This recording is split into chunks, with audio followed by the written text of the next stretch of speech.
اوناسس نامی ایک یونان کا شخص تھا جو بہت امیر کبیر تھا. وہ نمبر لگتے نا 8ویں نمبر پہ اور 7ویں نمبر پہ 6 نمبر پہ دنیا کا امیر ترین شخص کون ہے, تو کسی زمانے میں وہ ان نمبروں میں تھا. تو اس کی آنکھوں کے یہ پپوٹے کام کرنا چھوڑ گئے. ڈاکٹر سلوشن ٹیپ لگا کے اس کی آنکھ کھول دیتا تھا, سلوشن ٹیپ لگا کے بند کر دیتا تھا اور وہ سو جاتا تھا. پھر وہ کھولتا اور جو ہے وہ اس کو دیکھنا ملتا. تو یہ آٹومیٹک سسٹم خراب ہو گیا. تو کسی نے اوناسس سے ایک دن پوچھا کہ تیری زندگی کی سب سے بڑی خواہش کیا ہے؟ یہ جہازوں کے بیڑے تیرے ہیں, یہ اتنے بڑے کاروبار ہیں, تا حد نظر پھیلے ہوئے بنگلے, اتنا کچھ, تو کوئی خواہش رہ گئی ہے؟ اس نے کہا ہاں ایک میری خواہش رہ گئی ہے. تو سننے والے نے کہا کہ کیا؟ کہا کاش کہ اپنی آنکھیں اپنی مرضی سے کھول سکوں, یہ میری خواہش ہے. تو اس نے کہا کہ اگر اس کے لیے تجھے کوئی پیسے لگانے پڑے تو کتنے کو پیسے لگائے گا؟ کہا ساری دولت لگا دوں گا. کاش کہ اپنی آنکھیں تو اپنی مرضی سے کھول سکوں. تو میرے ان دوستوں میں سے کئیوں کو آج یہ احساس ہوا ہوگا کہ یہ بھی کوئی نعمت ہے, اور جو 24 گھنٹے ہمارے ساتھ ہے. تو اتنی نعمتیں ہیں ہمارے اوپر اللہ کی, اور اس کو ہم اپنے حساب سے چھوٹا یا بڑا کہہ لیتے ہیں, لیکن وہ اتنی بڑی ہیں کہ اگر وہ چھن جائیں تو پھر پتہ چلتا ہے کہ جو ہے وہ کتنی بڑی نعمت سے ہم محروم ہو گئے.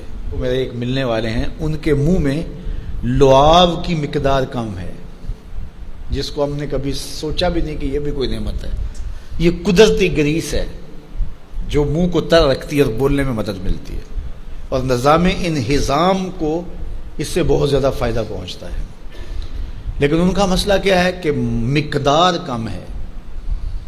تو اب وہ 5-7 منٹ نہیں بول سکتے, بولیں گے تو جو ہے وہ سارا منہ خشک ہو جائے گا. میاں مسئلہ کیا ہے؟ لعاب کم آتا ہے, لعاب کی مقدار تھوڑی ہے. تو کبھی اس کو بھی کسی نے نعمت سمجھا, لیکن یہ کتنی بڑی نعمت ہے. وہ کسی علاقے میں انہوں نے یہ کیا کہ یہ مینڈک نہیں ہوتے, مینڈک, یہ انہوں نے وہاں سے ختم کروا دی, دوائی ایسی ڈالی کہ یہ آواز نکالتے ہیں یا اس طرح کا وہ مسئلہ ہوا.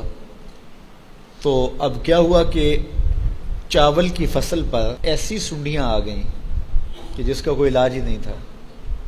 تو یہ پانی کے اندر جو مینڈکیں ہوتی ہیں یہ ان حشرات کو کھاتی ہیں جو فصل کے لیے نقصان دہ ہوتی ہیں. تو اب وہ مینڈکیں ڈھونڈتے پھرتے ہیں. اب ہمیں نہیں پتا کہ کون سی چیز کتنی بڑی نعمت. یہ کیچوا ہوتا ہے, کیچوا کبھی آپ نے دیکھا جس کو وہ ہم اپنی پنجابی میں گنڈویا کہتے ہیں. کبھی آپ نے سوچا کہ اس کا سلسلہ کیا ہے؟ یہ مٹی کھاتا ہے, ایک طرف سے دوسری طرف سے نکال دیتا ہے. اور اب ہمارے ادھر ایک ذمہ دار تھا, تو وہ بچوں کو پیسے دیتا تھا کہ وہ لے کر کے اور اپنی فصلوں میں چھوڑتا تھا. اس کو کسی ماہر نے بتایا کہ یہ زمین کی زرخیزی کا جو ہے وہ سبب ہے, کہ ایک طرف سے کھاتا ہے دوسری طرف سے نکال دیتا ہے, اور وہ مٹی اتنی زرخیز ہوتی ہے کہ دوسری مٹی میں جب ملتی ہے تو کیمیائی کھادیں بھی وہ کام نہیں کرتی جو یہ کیچوا کام کرتا ہے. ہمیں پتہ ہی نہیں ہے کہ ہمارے اطراف میں اللہ نے کتنی نعمتیں ہمارے لیے پھیلائی ہوئی ہیں. تو اس لیے اس کا ایک نظام ہے. یہ دنیا کچھ نہیں ہے, اللہ کے قبضے میں سب کچھ. تو سب سے بڑی بات یہ ہے کہ اللہ آپ کو خیر کی راہ عطا کر دے. بس بعض کا جو دنیا کی دولتیں دی جاتی ہیں یہ آزمائش ہوتی ہیں, یہ آزمائش ہوتی ہیں. تو جو آپ کو کسی سے نیکی کرنے کی توفیق مل جائے, کسی کی مدد کرنے کی توفیق مل جائے, کسی دکھی کے کام آنے کی توفیق مل جائے, کسی کی جان بچانے کی توفیق مل جائے, تو یہ بہت بڑی دولت ہوتی ہے.